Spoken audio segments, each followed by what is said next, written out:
falsafahnya dalam Islam berbanding dengan Barat, Islam dia punya dalam Quran sebut bila berlaku iblis jumpa dengan Adam tu, dia bagi tawaran saja, iaitu yang menjadi teknik kepada manusia.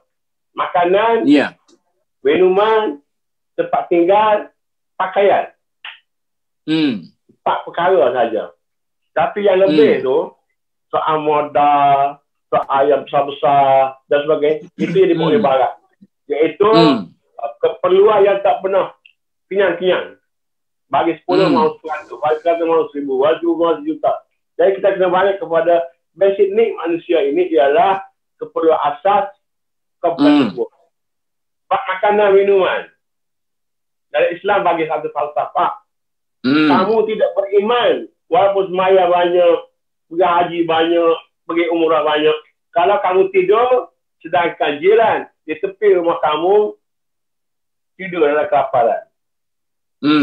Makna sekarang ni, selain pada kita bicara hal kerajaan, hal masyarakat sendiri harus memikul tanggungjawab.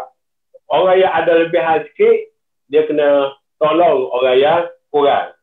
Orang yang boleh makan, tolong orang tak boleh makan.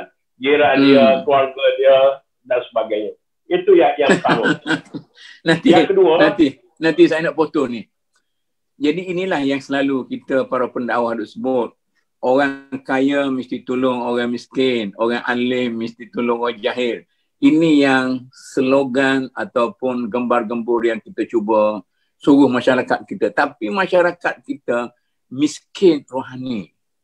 Dia boleh dengar, tetapi dia tidak akan melaksanakan apa yang kita katakan. Kamu tolong-tolong.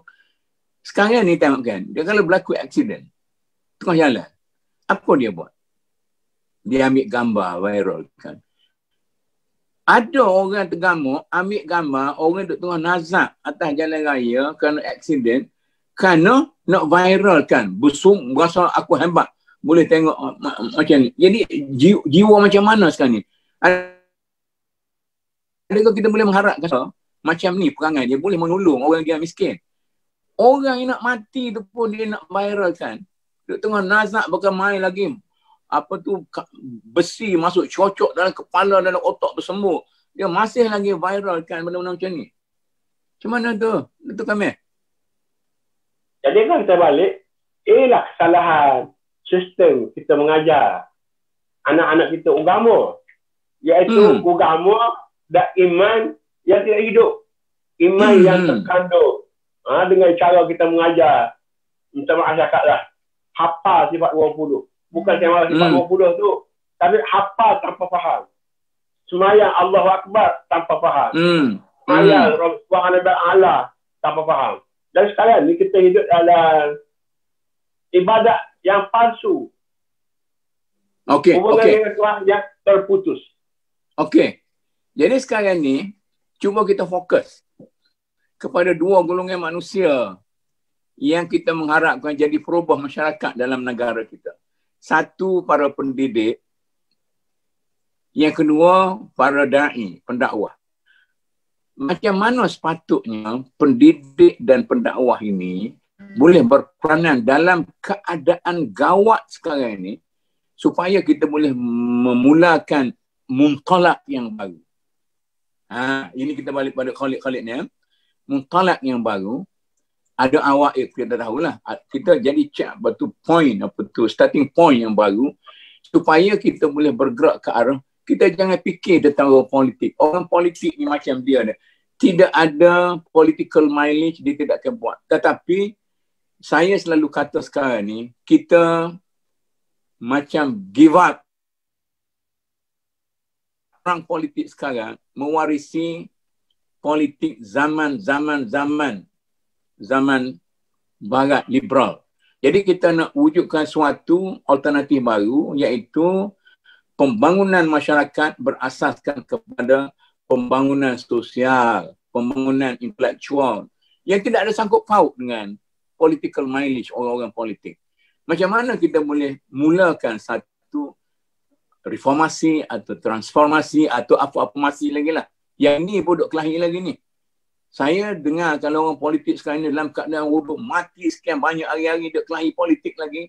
Ini bukan seorang reformis yang betul-betul mempunyai keinsafan untuk membangun ummah. Kita tolaklah macam tu. Perbincangan kita ini macam mana golongan yang kita anggap sebagai orang agama dari segi pendidik, dari segi dakwah boleh memulakan suatu era baru.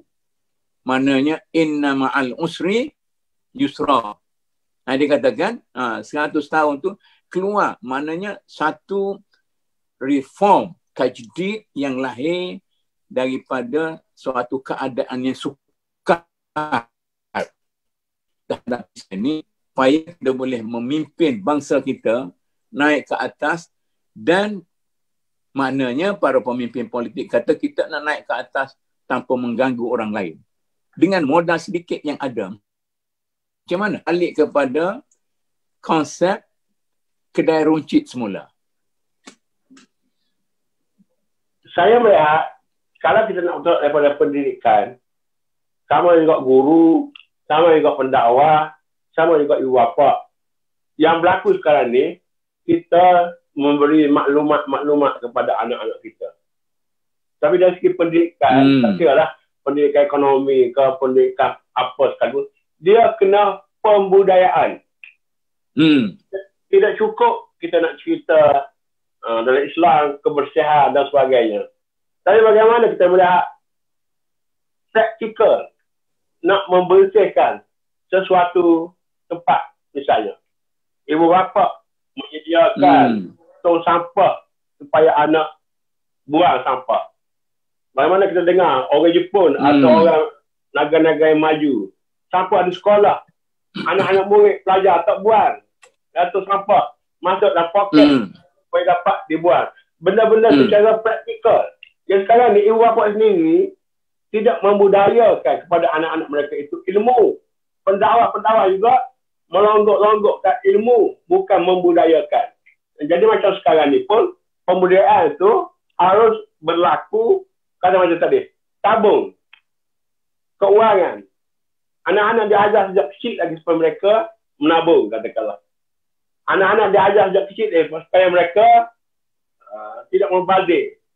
Sekarang ni, pasal dunia dah senang, duit banyak, ibu bapa membenarkan anak-anak membazir. Walaupun kita cakap, pendakwah cakap, guru cakap, jangan membazir, tapi realitinya, ibu bapa bagi kepada anak sekolah rendah RM10 pagi. RM5 hari. Membazir.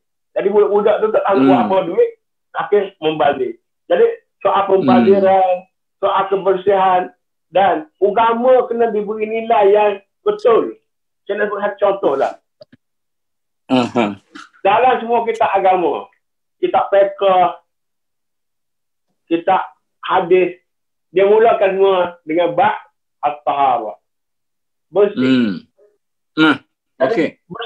Bersih tu, kita pergi ambil ismayal. Bersih muka, bersih tangan, bersih kepala. Apa yang ada di sebalik tu? Kita nak tarbiyah apa? Nak didik apa? Nak didik berkoma-koma tu supaya mulut tidak mencarut, mulut tidak mengata, mulut tidak mengejek, mulut tidak mengumpat. Ini berkoma 5 kali sehari, 10 kali sehari, mengumpat 20 kali sehari. Basuh muka, tangan, basuh kaki, semuanya mempunyai falsafah yang itu yang ada diajar. Bukannya Okey.